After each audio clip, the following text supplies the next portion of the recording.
Hi everyone, I'm Craig and this is the Grow Paradise Garden. And what a transformation a couple of weeks has made. Just 2 weeks ago I was stood outside with tropical bromeliads in the trees, the bananas behind me were still pushing up new leaves. And this week, in fact today, it's snowed. It's actually snowed. It hasn't settled, the ground's not yet cold enough for it to settle, but the air temperature isn't getting much above 2 degrees Celsius. So it is very cold, I'm already losing feeling in my fingers, but I wanted to come out and show you how my garden's looking after a couple of cold nights. The plants in my garden have gone through nighttime temperatures of -2 degrees Celsius now, so they've taken a light freeze.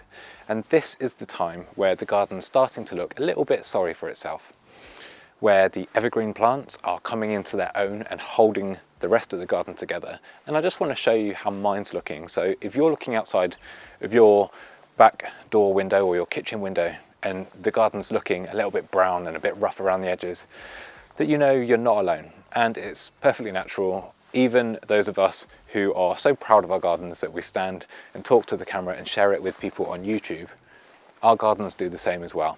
I'm not just going to show you the good, I'm going to show you the bad and the ugly too, so that you can see it's a level playing field. We're all just experimenting. So let me show you some of the details of the Grow Paradise tropical style garden after a few nights of frost.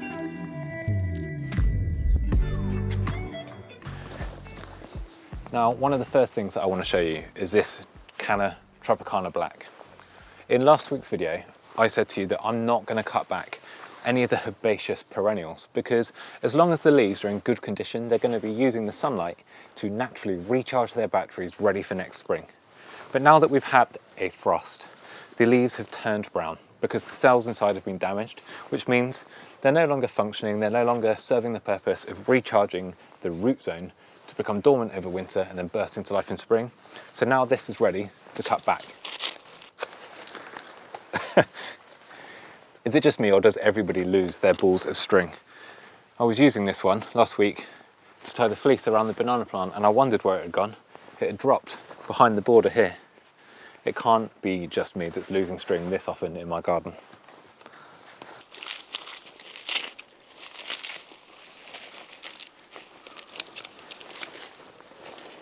Now, chopping up the old foliage and laying it over the top is just a natural way to mulch the border. For me, cannas have been reasonably hardy, so long as they're protected from any penetrating cold through those colder winter months, they're going to be absolutely fine.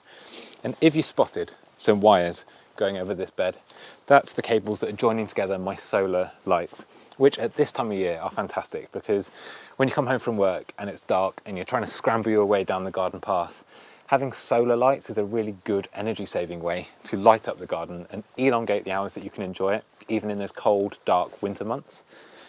And they've actually been working outdoors for me for 2 years now. One of the best sets I've ever bought. I'll put a link in the description.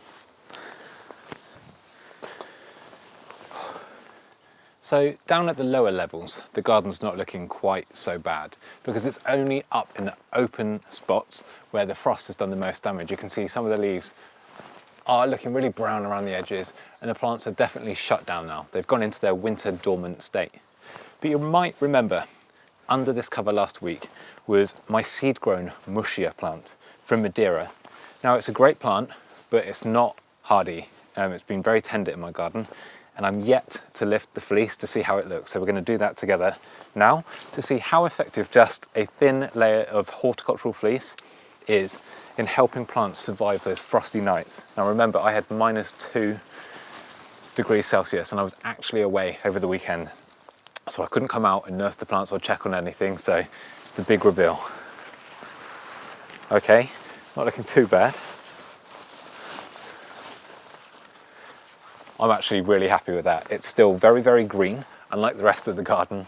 The centre of the plant has still got the young new leaves looking very healthy, which is normally the telltale sign for me. The new leaves are always the most susceptible to cold weather. Even on hardier plants, you might spot that your fatsia, the new growth, is frosted off. And that new growth is just a bit more tender because the waxy cuticle on the plant hasn't really fully established yet, so it's much more susceptible to cold. And for such soft foliage like this to look so good when the rest of the garden is so browned off is great news. It just shows how a quick covering of fleece on a frosty night can really, really help save your plants.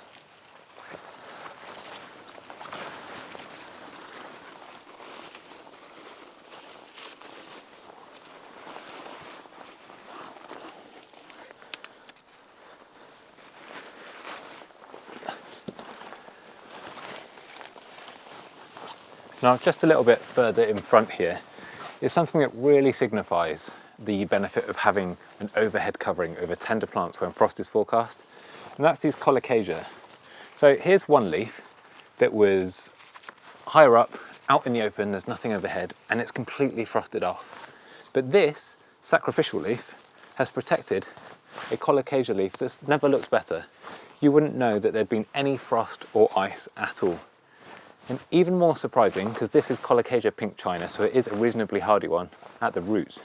But below that is this stunner, Colocasia mojito, with a really nice speckled leaf. Other than a few battle scars from the wind, it's looking untouched by sub-zero temperatures, which is bonkers for a tropical style garden in the UK. And it just shows that if you can create the perfect microclimate and find those warm spots in your garden, you'll probably be able to experiment and push the boundaries of what you can grow in your area. Now, I'm very aware that I am pushing my luck with this one, and it's unlikely to survive winter outside, but I do have backup plants in the greenhouse. So I'm going to experiment and just see how long this leaf stays looking like this into a British winter.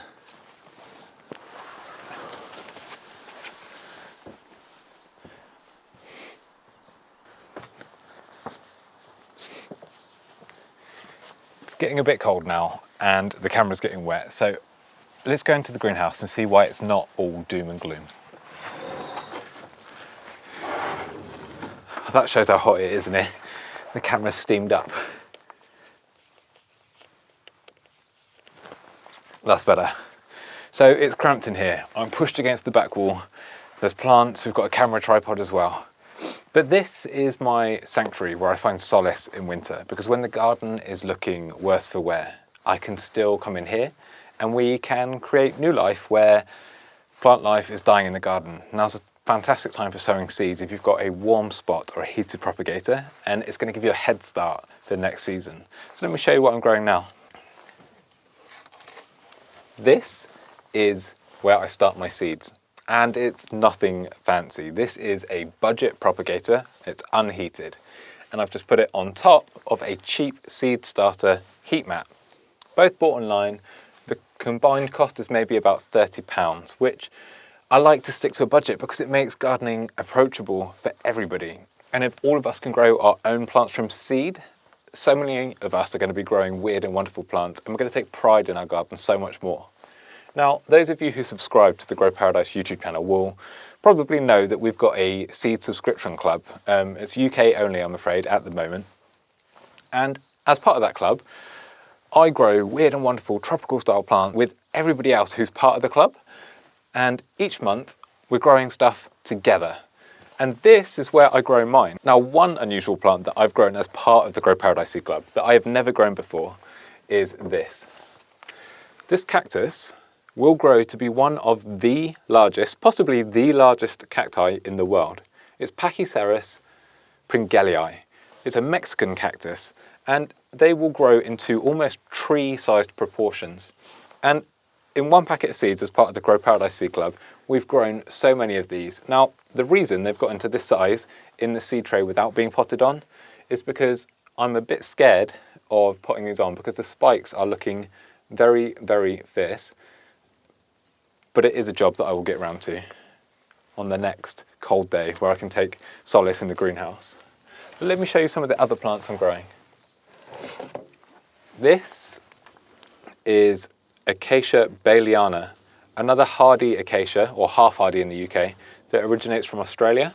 These are ready for potting on, so this is a good cold afternoon in the greenhouse for me. This is what I mean. It's not all doom and gloom in winter. We can grow cool plants at this time of year as well, just with a bit of added heat.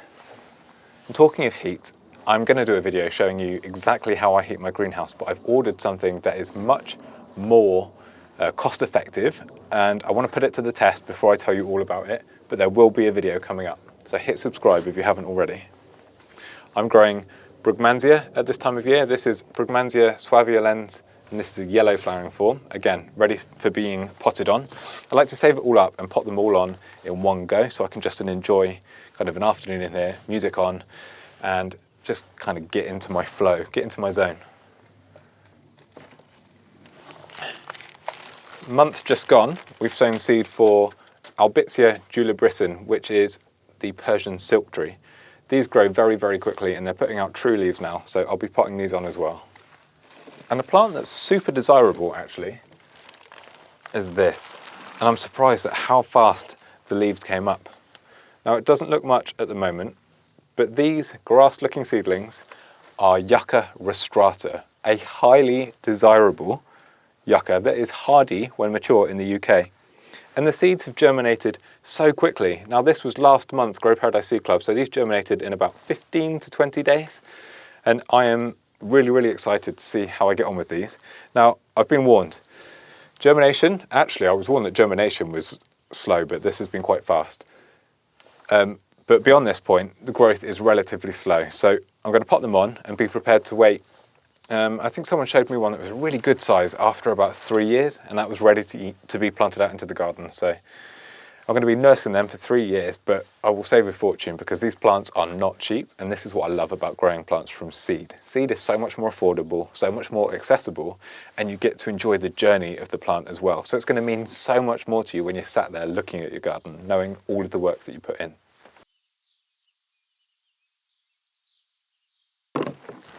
Now, as well as this budget-friendly, unheated propagator with a heat mat underneath, about 4 or 5 years ago, I did invest a fair chunk in this. This is my Vitopod, which at the time there was a lot of buzz around these propagators because they're just really good. They're stackable, so you can grow tall plants inside of them, and they are thermostatically controlled, so you can set the perfect temperature. Now, in the time that I've had it, the company that produced them went bankrupt, and I think they've recently reopened. And this isn't sponsored at all. It has just been a good bit of kit. Now, my setup is that I start my seedlings in here, and once they're bigger and they still need a bit of heat, they'll move into here. And something that I've got growing in here that isn't a seedling is my Begonia leaf cuttings, and I shared the video on how I did this. So I'll link that again in the top corner or in the video description. But you can see that these are now pushing out their own leaves, and you can see the original leaf there. Now this is Begonia pedata feeder, and it's one of my favourite hardy begonias. But something that made me want to come out and check on these was on the Grow Paradise community forum, a user over in Canada shared a plant. Just have a look at this beauty. Begonia silitensis. This is not a plant that I have ever seen before, and this is why I love the Grow Paradise social website, because people are sharing things. Not only are we sharing our knowledge and learning from each other, it's just so inspirational. Now, I'd love to find this begonia, if I can, and have a go at propagating it.